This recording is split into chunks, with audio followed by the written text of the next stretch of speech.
Hello guys. आज का नया मोटिवेशन 15 अगस्त 1947 में जो घटना हुई है उन घटनाओं का जिक्र मैं इस वीडियो में करूंगा और आपको लास्ट में ध्वजारोहण भी करके दिखाऊंगा। तो आज का जो टॉपिक है वो है भारतीय स्वतंत्रता सेनानियों की स्मृति में उन्हें याद करना और भारतीय नौजवानों को याद करना, जो भी शहीद हो गए हैं उनको याद करना। भारत में विभिन्न विभिन्न स्वतंत्रता सेनानियों और क्रांतिकारियों ने भी समय समय पर जन्म लिया और इस देश को, इस भारत माता को अविस्मृतित किया है।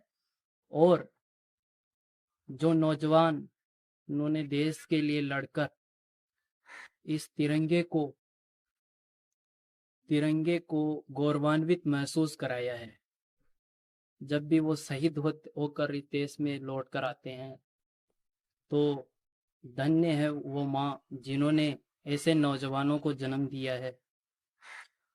जैसे कुछ वीरांगनाओं ने भी अपने देश के लिए गौरवान्वित महसूस कराया है देश।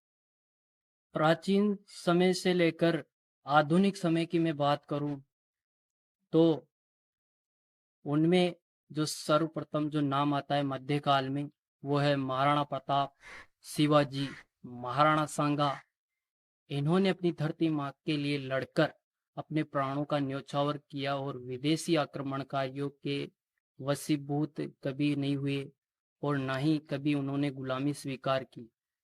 तो ये देश हमें एकता में रहना सिखाता है, एकता में रहकर ही सारे काम करना सिखाता है। भारत का प्रथम स्वतंत्रता संग्राम सन 1857 की क्रांति में रानी लक्ष्मीबाई, तात्या टोपे, हजरत बेगम हजरत महल और कालीबाई, झलकारी बाई, इन्होंने भी अपने देश को गौरवान्वित महसूस कराया है। अपनी धरती माँ को आज़ाद कराने के लिए इन्होंने भी अपने प्राणों का न्योछावर किया है।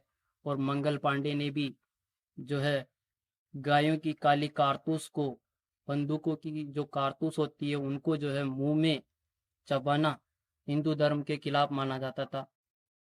और मुसलमानों के लिए जो है सुअर का मांस खाना, ये भी जो है उनके धर्म के अनुकूल अनुकूल माना जाता था। अब जो है मैं बात करूंगा आधुनिक स्वतंत्रता सेनानियों की, जिन्होंने अंग्रेजों से हमें आज़ादी दिलाई है। तो वो प्रथम नाम आता है, एक तो स्वामी विवेकानंद, स्वामी दयानंद, महात्मा गांधी और चंद्रशेखर आजाद, भगत सिंह, राजगुरु, सुखदेव, लाला हरदयाल।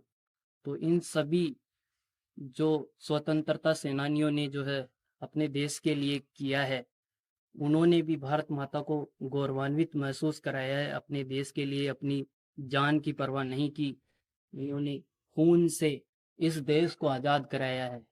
और अब आधुनिक समाज की बात करूँ तो आधुनिक भारत में भी भारतीय सैनिकों ने भी जो है अपने देश की सीमा को भी बढ़ाने के लिए काफ़ी कुछ प्रयास किया है, अपने प्राणों का काफ़ी कुछ बलिदान दिया है। और अपने प्राणों की उन्होंने कभी भी परवाह नहीं की, क्योंकि भारतीय सैनिकों ने ही हमें एकता सीखी है। और भारतीय सैनिकों से पहले भी इस भारत ने एकता का पाठ पढ़ाया है। संपूर्ण दुनिया को वसुदेव कुटुंबकम का पाठ भी इसी भारत ने सिखाया है। और भारत ही ऐसा पहला देश है जिन्हें हम माँ की तरह मानकर इसकी पूजा करते हैं। और आज 15 अगस्त 2025 के दिन ही भारत माता के उन वीर सपूतों, वीर जवानों, भारतीय सैनिकों और वीरांगनाओं, इन सभी को हम याद करते हैं। और देशभक्ति, देश प्रेम का जज्बा, देशभक्ति और देश प्रेम का जज्बा हमारे खून में बसा हुआ है। अब एक मिनट थोड़ा पाछे जाइए। नेताजी सुभाष चंद्र बोस ने आज़ाद हिंद फौज का गठन किया अपने देश की सेवा के लिए। उन्होंने भी जो है अपने प्राणों की बाजी लगा दी। और चाहे बम विस्फोट कांड की बात करूं या कांकोरी कांड की, इन्होंने जो है देश को अंग्रेजों से मुक्ति दिलाई। इसी से हमें सीख मिलती है कि ये हमारा देश का तिरंगा इसी तरह लहराता हुआ हमें दिखना चाहिए।